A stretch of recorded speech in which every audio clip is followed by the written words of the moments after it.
Hello friends, स्वागत है आपके अपने माँ विद्या क्लासेस यूट्यूब चैनल के एक और वीडियो में।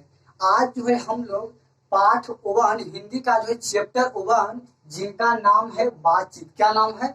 बातचीत, जिनके राइटर हैं बालकृष्ण भट्ट। क्लियर। आज जो है हम लोग क्वेश्चन आंसर जिसे हम लोग हिंदी में प्रश्न उत्तर बोलते हैं। ठीक है। आज आज जो है बिना रटे हुए ट्रिक की सहायता से आज मैं आप लोग को बिना किताब देखे बिना आपको जो है क्वेश्चन आंसर याद करवाने की मैं गारंटी लेता हूँ। यकीन मानिए, इससे पहले वाले वीडियो अगर आप नहीं देखे हैं तो जाकर देख लीजिएगा। ये सब जो है आप तुरंत बना दीजिएगा, आप जो है चुटकियों में बना दीजिएगा। अगर इससे पहले वाले वीडियो नहीं देखे तो जाकर देख लीजिए। क्लियर। अगर देख लीजिएगा तो आप लोग ऐसे ही से बना दीजिएगा, और अगर नहीं देखेगा तब तो हम तो यहाँ पे जो है ट्रिक से आप लोग को याद करवाएंगे। रटना नहीं है, ट्रिक से। क्लियर। और खास बात यह है कि आप लोग को जो यहाँ नंबर दिख रहा है, नंबर आप लोग को दिख रहा है, ये जो नंबर दिख रहा है, अगर आप लोग को पीडीएफ वगैरह चाहिए तो आप जो है इस नंबर पे कॉल नहीं करना है। इस नंबर पे व्हाट्सएप पे जो है आप अपना नाम और क्लास लिख करके जो है व्हाट्सएप पे सेंड कर देना है। क्लियर। फिर से मैं आप लोग को बता दे रहा हूँ, इस नंबर पे जो है व्हाट्सएप पे जो है अपना क्या लिखेगा, नाम लिखेगा, और किस क्लास में है वो लिख के जो व्हाट्सएप ग्रुप में क्या करेगा, आप जो है भेज दीजिएगा। क्लियर। तो चलिए हम लोग जो है स्टार्ट करते हैं क्लास को। क्लियर। और एक बात और, अगर आपने नहीं देखा इससे पहले वाले वीडियो तो जाकर जरूर देख लीजिएगा। अगर देख लीजिएगा तो आप लोग को जो है इसको बनाने में क्वेश्चन आंसर आसानी होगी। क्लियर। तो चलिए हम लोग जो है क्लास को स्टार्ट करते हैं। देखिएगा, पहला क्वेश्चन है, अगर हम में वाक शक्ति न होती तो क्या होता। ध्यान से सुनिएगा। अगर हम में, इधर देखिएगा, अगर हम में वाक शक्ति न होती तो क्या होता। इससे पहले वाले वीडियो में मैं आप लोग को बताया था कि अगर हम लोगों के अंदर वाक शक्ति न होता तो क्या होता। अगर आपने देखे होंगे तो आप तुरंत ही जो है बना दीजिएगा। क्लियर। चलिए मैं आप लोग को ट्रिक से याद करवाता हूँ क्वेश्चन आंसर। देखिएगा, क्वेश्चन है, अगर हम में वाक शक्ति न होती तो क्या होता। क्लियर। अब जाहिर सी बात आप जानते होंगे कि अगर हम लोगों के अंदर, मनुष्य के अंदर वाक शक्ति क्या होता है, बोलने के लिए। ठीक है। अगर हम लोगों के अंदर बोलने की क्षमता न होता, मनुष्य के अंदर अगर बोलने की क्षमता न होता तो वह अपनी भावनाओं को दूसरे इंसान के सामने जो वह प्रकट नहीं कर सकता। फिर सुनिएगा, अगर किसी मान लीजिए कि हमारे पास बोलने की शक्ति नहीं है। क्लियर। बोलने की जो वाक शक्ति नहीं है तो हम किसी इंसान के सामने जो है मैं अपनी भावनाओं को दूसरे के सामने प्रकट नहीं कर सकते हैं, और वह भी व्यक्ति अपनी भावनाओं को हमारे सामने प्रकट नहीं कर सकते। क्यों? क्योंकि किसी के पास जो है बोलने की शक्ति है ही नहीं, तो वह बोलेंगे कैसे। क्लियर। इसका आंसर क्या हो गया, तो ध्यान से सुनिएगा। अगर आप इसे आंसर लिखेगा कि अगर हमें वाक शक्ति न होती तो क्या होता, तो आंसर में आप यही लिखिएगा कि अगर हमें वाक शक्ति न होती तो पूरे अगर इंसानों के पास वाक शक्ति न होती तो वह अपनी भावनाओं को दूसरे इंसान के पास जो प्रकट नहीं कर सकते। समझ में आ गया। 2 नंबर का क्वेश्चन है, 2 नंबर पे आपको आंसर देना है। नेक्स्ट क्वेश्चन देखिएगा, बातचीत के संबंध में बेन जॉनसन और एडिसन का क्या विचार है। यह भी क्वेश्चन अगर आप वीडियो देखे होंगे तो पक्का आप नेसेसरी जो है बना दीजिएगा। फिर से सुनिएगा, बातचीत के संबंध में बेन जॉनसन और एडिसन का क्या विचार है। आप ही बताइए। आप लोग को कल पढ़ाए थे कि बेन जॉनसन के बारे में भी बताए थे और एडिसन के बारे में बताए थे ना।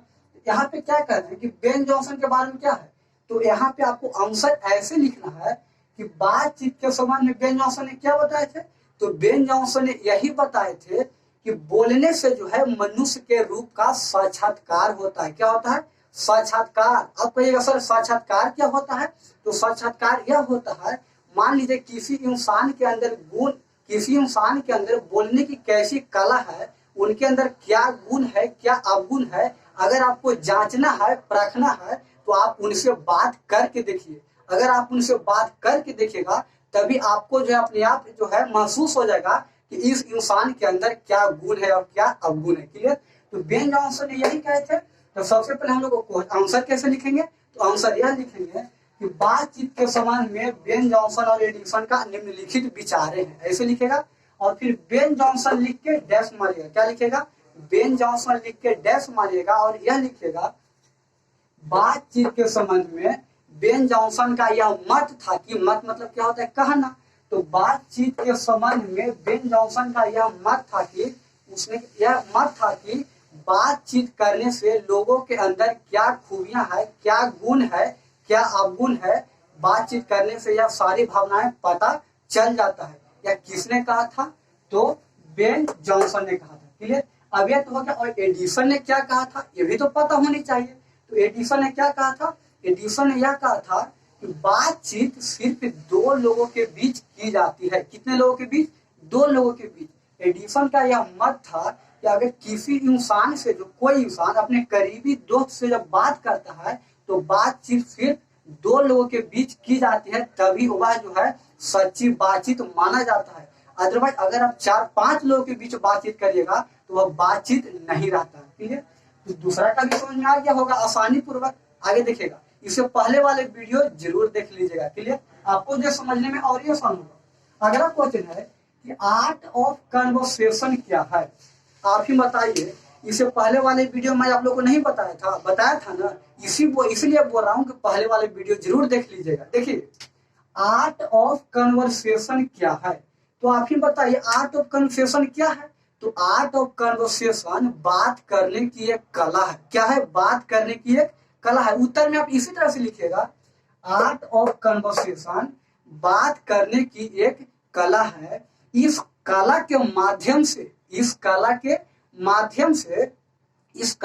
माध्यम से इंसान जो है बातचीत करना सीखते हैं, अच्छी तरह से बातचीत करना सीखते हैं। और यह कला जो है यूरोप में सिखाई जाती है। कहाँ सिखाई जाती है? यूरोप में सिखाई जाती है। और यूरोप के लोगों में बातचीत करने की सबसे अच्छा हुनर पाया जाता है। समझ में आ गया? आगे देखिएगा, नेक्स्ट क्या है, मनुष्य के बातचीत का उत्तम तरीका क्या हो सकता है। देखिएगा, मनुष्य के बातचीत का उत्तम तरीका क्या हो सकता है। उत्तम मतलब सबसे मस्त तरीका बातचीत करने का क्या हो सकता है। यहाँ से पहला क्वेश्चन है। और फिर इसी में है, इसके द्वारा वह कैसे अपने के लिए सर्वथा नवीन संसार की रचना कर सकता है। आप अगर क्वेश्चन देखेंगे तो आपको लगेगा कि सातों जन्म में जो हमसे नहीं बन पाएगा। क्लियर? लेकिन यकीन मानिए इतना हौला अब इसका आंसर होगा कि आप सोच भी नहीं सकते हैं। देखिए इसका आंसर क्या होगा। क्वेश्चन क्या है कि मनुष्य के बातचीत का उत्तम तरीका क्या हो सकता है। तो मनुष्य के, देखिए, अगर कोई इंसान बातचीत करना किसी से चाहता है, शिक्षित व्यक्ति से, और उसे अगर बातचीत करना नहीं आता है तो वह जो है बातचीत करना पहले खुद से सीखे। दैट मीन्स अपने से जो है, खुद अपने आप से जो है वह बात करना सीखे कि बात जो है किस तरह से किया जाता है। सबसे उनका उत्तम तरीका क्या हो सकता है कि वह जो है अपने आप से बात करे, तभी जो है वह किसी शिक्षित व्यक्ति के पास जो है जाकर आसानी पूर्वक, बेहिजक पूर्वक जो है बात कर सकता है। समझ में आ गया? इसके द्वारा वह कैसे अपने के लिए सर्वथा नवीन संसार, और जब वह अच्छी तरह से बात करना सीख जाएगा तो वह इस दुनिया में जो है एक अलग अपना पहचान बनाएगा। समझ में आ गया? आगे देखिएगा, नेक्स्ट क्या है, व्याख्या करे। देखिएगा क्या है, व्याख्या करे। अब बताइए व्याख्या मतलब क्या होता है। उसे जो पूरा फैला दीजिए। क्या करिए? फैला दीजिए। जैसे कि जन्म से लेकर मृत्यु तक, जैसे कि हम आपको बोले कि आप हमारे बारे में क्या करिए, व्याख्या कीजिए। क्लियर? तो व्याख्या कीजिए, हम क्या बोलिएगा, आप बोलिएगा कि सर जो है बिना बुक के पढ़ाते हैं, बिना खाली ट्रिक से पढ़ाते हैं, रटने की कोई जरूरत ही नहीं पड़ता है, ऐसे नहीं आप बताइएगा। उसी प्रकार से जो है आप इसका क्या करिए, तो व्याख्या करिए। क्लियर? इसका व्याख्या कैसे होगा, तो देखिएगा, पहला है, हमारी भीतरी मनोवृत्ति प्रतीक्षण नए नए रंग दिखाती है। कैसे कैसे? तो नए नए रंग दिखाती है। वह प्रपंचात्मक संसार का एक बड़ा भारी आईना है, जिसमें जैसी चाहो वैसी सूरत देख लेगा। समझ गया? इसका भी देखिए ना, क्वेश्चन कितना बड़ा है। क्लियर? लेकिन आप जो है इसे जो है बहुत ही आसानी पूर्वक इसका आंसर निकाल सकते हैं। कैसे? तो देखिएगा, हमारी भीतरी मनोवृत्ति प्रतिक्षण नए नए रंग दिखाती है। क्लियर? कहने का इसका अर्थ यह है कि मनुष्य के अंदर जो है, मनुष्य का जो मन है, मनुष्य का जो अंदर का जो मन होता है, वह हर समय जो है बदलते रहता है। क्या होता रहता है? चेंज होते रहता है हर समय। मनुष्य के अंदर जो है उनका मन जो है हर समय बदलते रहता है, चेंज होते रहता है। क्लियर। और वह जो है वह प्रपंचात्मक संसार का एक बड़ा भारी आईना है। क्लियर। उनका मन जो है बदलते रहता है कुछ नया सीखने के लिए। क्या के लिए? कुछ नया सीखने के लिए। और जब वह सीख जाता है तो वह उनके अंदर जो है वह अपने अंदर खुद ही अंदर जो है झांक के देखता है, झांक के देखना चाहिए कि हमारे अंदर क्या गुण है या क्या अवगुण है। इसका आंसर तो यही था। समझ में आ गया? आगे देखिएगा। नेक्स्ट, सच है जब तक मनुष्य बोलता नहीं तब तक उसका गुण दोष प्रकट नहीं होता। देखिए ना, ये क था और ये ख है। क्लियर। सच है जब तक मनुष्य बोलता नहीं तब तक उसका गुण दोष प्रकट नहीं होता। तो भाई ये व्याख्या करने वाला है ना, ये सब व्याख्या करने वाला नहीं था, लेकिन ये क और ख जो है व्याख्या करने वाला है। इसे हम लोग कैसे लिखेंगे?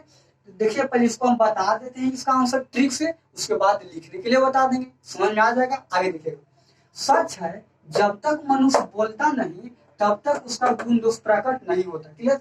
ठीक ठीक तो है। यहाँ पे क्या आप लोग को भारी लग रहा है? अगर आप वीडियो नहीं देखे हैं तभी आपको भारी लग रहा है। मैं बार बार बोलता हूँ, इससे पहले वाले वीडियो जरूर देख लीजिएगा। देखिए यह कौन कहा था? तो बेन जॉनसन ने ना कहा था, बेन जॉनसन ने ना कहा था। देखिए इसको कैसे लिखेगा? जब तक मनुष्य बोलता नहीं तब तक उसका गुण दोष प्रकट नहीं होता। क्लियर। देखिए किसी इंसान के अंदर गुण और अवगुण को जांचने के लिए, किसी इंसान के अंदर गुण और अवगुण को जांचने के लिए जो है उस इंसान से बोलना जरूरी है। क्लियर। अगर आप उस इंसान से बात करेंगे तभी तो आपको पता चलेगा कि इसके अंदर का गुण है और का अवगुण है। क्लियर। बिना बोले आप किसी के बारे में कैसे जान सकते हैं उसके अंदर क्या गुण है क्या अवगुण है। क्लियर। वही कह रहा है कि सच है जब तक मनुष्य बोलता नहीं तब तक उसका गुण दोष प्रकट नहीं होता। किसने कहा था? तो बेन जॉनसन ने कहा था। इसका हम लोग लिखेंगे कैसे? देखिए लिखने का तरीका क्या लिखेगा कि प्रस्तुत पंक्ति, आपका बुक का नाम क्या है 12th के? तो दिगंत भाग 2, दिगंत भाग 2 है। तो लिखेंगे कि प्रस्तुत पंक्ति हमारे पाठ पुस्तक दिगंत भाग 2। चैप्टर का नाम क्या है? बातचीत। राइटर कौन है? बालकृष्ण भट्ट। हम लोग कैसे लिखेंगे? तो प्रस्तुत पंक्ति हमारे पाठ पुस्तक, बुक का नाम दिगंत भाग 2, बातचीत बालकृष्ण भट्ट राइटर लेखक के द्वारा लिखा गया है। क्लियर। अब पैराग्राफ चेंज करके लिखेगा कि प्रस्तुत पंक्ति, पंक्ति मतलब क्या होता है? लाइन। प्रस्तुत पंक्ति के माध्यम से कवि यह कहना चाहते हैं कि जब तक मनुष्य बोलता नहीं तब तक उसके अंदर के खूबियों, गुण और अवगुण के बारे में जानकारी नहीं हो पाता है। इसीलिए किसी इंसान के बारे में अगर जानना हो तो उनसे बात करना, उसे बुलवाना जरूरी होता है। समझ में आएगा? यही बड़ी भारी था। आगे देखिएगा। इस निबंध की क्या विशेषताएं हैं? बहुत सिंपल क्वेश्चन। ये जो निबंध है इस निबंध की क्या विशेषताएं हैं, क्या इसमें खास आपको लगा, यही आपको बताना है। क्लियर। और ईच एंड एवरी ईयर जो है इससे एक ना एक क्वेश्चन जो है बोर्ड एग्जाम में पूछा जाता है, आप इसे नेसेसरी याद कर लीजिएगा। क्लियर। इस निबंध की क्या विशेषताएं हैं? तो विशेषता नंबर 1, विशेषता नंबर 1, इस निबंध की विशेषता हम लोग को यह मिला, इस निबंध की विशेषता यह है, आपको पता है ये जो बातचीत है क्या है? निबंध है। क्या है? निबंध है। कहानी नहीं मारेगा, निबंध है। क्लियर। इस निबंध की विशेषता यही है। विशेषता नंबर 1 क्या है? कि किसी इंसान के बारे में जानना है। अगर आपको किसी इंसान के बारे में जानना है तो आपको जो है उससे बात करना जरूरी है। क्लियर। क्योंकि बिना बात किए हुए आप उस इंसान के बारे में नहीं जान पाएंगे। दूसरा विशेषता क्या है? दूसरा विशेषता यह है कि हम लोगों के अंदर जो है, मनुष्य के अंदर वाक् शक्ति होना जरूरी है। अगर वाक् शक्ति न होगा तो वह अपनी भावनाओं को दूसरे इंसान के पास नहीं प्रकट कर पाएगा। अगर उसके पास ना होगा तो हम लोग के पास नहीं प्रकट कर पाएगा। 2 नंबर का क्वेश्चन, 2 लाइन आंसर। क्लियर। तो अगर आप देखिए इससे पहले वाले वीडियो देख लिए हैं तो आपको जो है इस समय कोई दिक्कत नहीं होगा। क्लियर। और अगर आप नहीं देखे हैं तो आपको जो है उस वीडियो को देखना जरूरी है। क्लियर। और मैं आपको फिर से बोल रहा हूँ, अगर आपको जो है व्हाट्सएप ग्रुप, देखिए जो व्हाट्सएप का नंबर है, क्लियर, आप इस पे जो है कॉल नहीं करिएगा, सिर्फ व्हाट्सएप पे मैसेज अपना नाम और क्लास लिख के जो है सेंड कर दीजिएगा। हम लोग जो है उस ग्रुप में PDF उस ग्रुप में जो है डाल देंगे और आप लोग जो है उसे याद कर लीजिएगा। क्लियर। और मैं आपको गारंटी देता हूं कि जब एग्जाम 2024 में जब एग्जाम होगा, उस एग्जाम में माँ विद्या क्लासेस से जो एक लड़का टॉप करेगा, अगर आपको यकीन ना हो तो कहीं आप मुहर मार के रख लीजिए। अगर आप टॉप नहीं किए तो आप चैनल को अनसब्सक्राइब करके वीडियो को डिसलाइक कर दीजिए, क्लियर। क्योंकि मैं आपको गारंटी के साथ कहता हूँ कि जितना मैं आपको पढ़ा रहा हूँ, इससे अगर एक क्वेश्चन अगर फालतू आ गया तो आप जे कहिएगा फिर मैं चैनल को बंद कर दूंगा, अगर इसे ये क्वेश्चन बाहर आया तो, क्लियर। इसलिए मैं कहता हूँ कि आप जितना पढ़ाते हैं उससे ज्यादा एक भी क्वेश्चन नहीं आएगा, आप यकीन मान लीजिएगा, क्लियर। तो वीडियो को लास्ट तक देखें, इसके लिए धन्यवाद। मिलते हैं नेक्स्ट वीडियो में। जय हिंद।